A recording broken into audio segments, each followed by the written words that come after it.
साथियों, सहकारिता किसान की व्यक्तिगत समस्याओं का कैसे सामूहिक शक्ति से समाधान करती है, भंडारण भी इसका एक बड़ा उदाहरण है।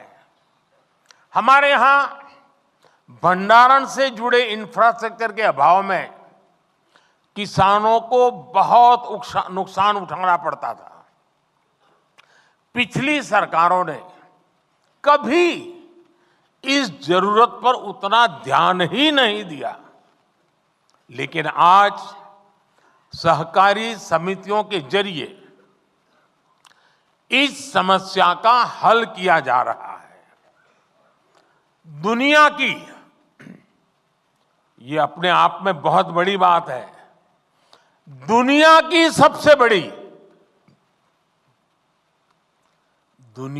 सबसे बड़ी भंडारण योजना के तहत अगले 5 वर्ष में 700 लाख मैट्रिक टन भंडारण की क्षमता तैयार की जाएगी। इस अभियान में 1.25 लाख करोड़ रुपए से ज्यादा का खर्च आएगा।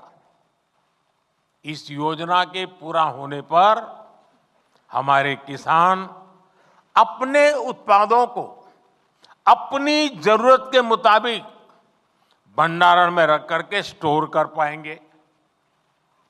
उन्हें बैंकों से ऋण लेने में भी आसानी होगी और वो सही समय पर, जब उनको ठीक लगे कि हां अब माल बेचने के लिए बाजार ठीक है, सही समय पर अपने उत्पाद को बाजार में ले जाकर बेच भी पाएंगे।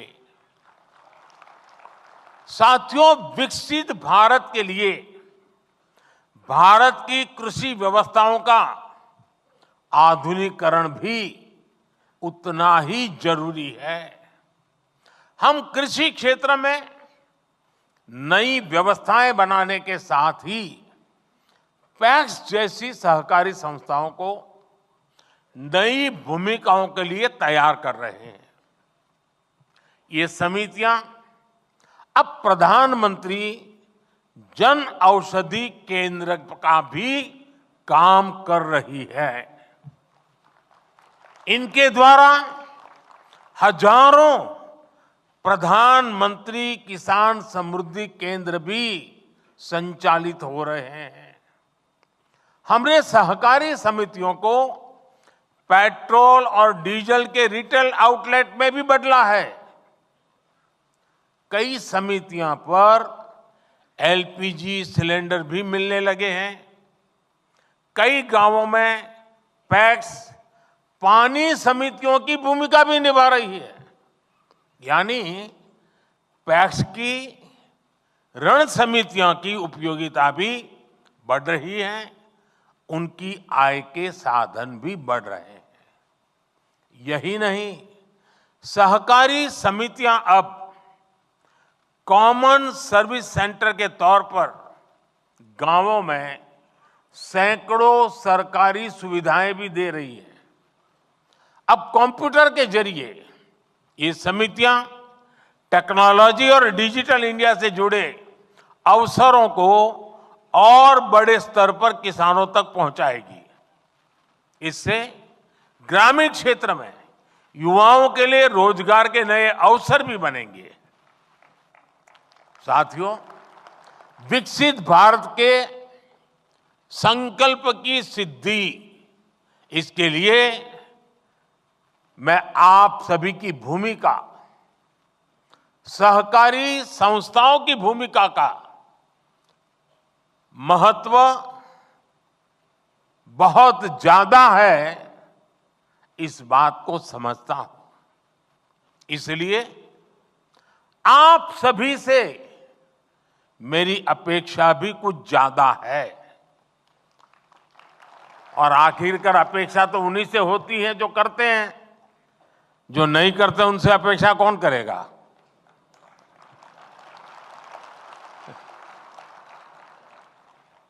आत्मनिर्भर भारत के निर्माण में आप जितना ज्यादा और जितना ज्यादा सक्रिय योगदान बढ़ाएंगे, हम अपने लक्ष्यों को जल्दी प्राप्त कर पाएंगे।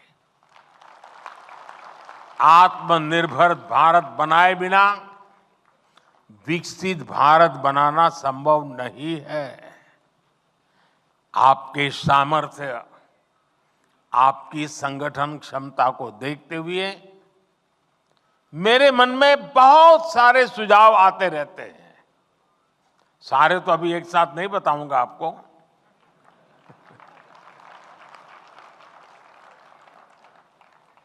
लेकिन कुछ मैं इशारा करना चाहता हूं। जैसे मेरा सुझाव है कि हमारी कोऑपरेटिव एक लिस्ट बनाए कि कौन कौन सी चीजें ऐसी हैं जो आज हम बाहर से लाते हैं, विदेशों से लाते हैं, अब हम इंपोर्ट नहीं करेंगे। सहकारी क्षेत्र इसमें क्या कर सकता है? उनके लिए देश में ही एक सपोर्ट सिस्टम हमें बनाना है। ये जिम्मेदारी सहकारी संस्थाएं बहुत आसानी से ले सकती हैं।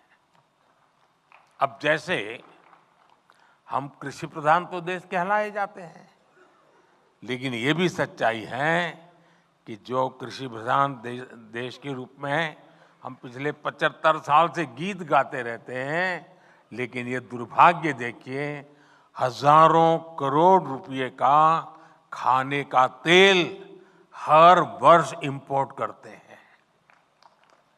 खाने के तेल में हम आत्मनिर्भर कैसे हो? इसी मिट्टी में पैदा हुआ तिलहन, उससे निकला हुआ तेल हमारे नागरिकों के जीवन को अधिक ताकत दे सकता है। और इसके लिए अगर मेरे सहकार क्षेत्र के साथी काम न करे तो कौन करेगा? मैं सही कह रहा हूं कि नहीं कह रहा हूं? आप ही करेंगे ना? करना चाहिए ना? हमें अब आप देखिए, खाने का तेल भी बाहर से आता है, और ऊर्जा के लिए जो तेल चाहिए गाड़ी चलाने के लिए, ट्रैक्टर चलाने के लिए, पेट्रोल, डीजल, ये फ्यूल से जुड़ा अपना इंपोर्ट बिल भी, इसको भी हमें कम करना है। इसके लिए हम इथेनॉल को लेकर आज बहुत बड़ा काम कर रहे हैं। बीते 10 वर्षों में इथेनॉल के प्रोडक्शन, खरीद और ब्लेंडिंग तीनों में कई गुना बढ़ोतरी हुई है।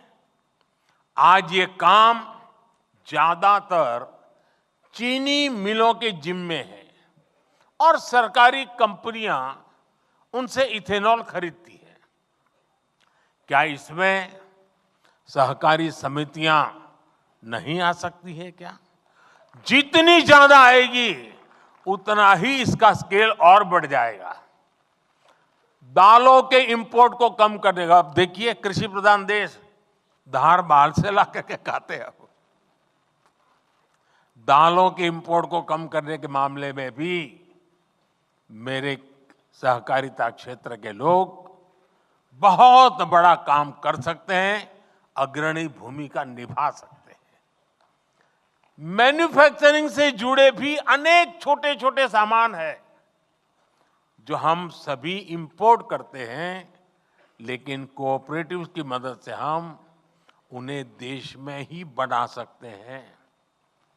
साथियों, आज प्राकृतिक खेती पर हम बहुत बल दे रहे हैं। इसमें भी कोऑपरेटिव बहुत बड़ी भूमिका निभा सकते हैं। अन्नदाता को ऊर्जादाता और अन्नदाता को उर्वरक दाता बनाने में भी कोऑपरेटिव की बहुत बड़ी भूमिका है। अगर कोऑपरेटिव उसमें हाथ लगा दें, एकदम तेजी से परिणाम आ जाएगा।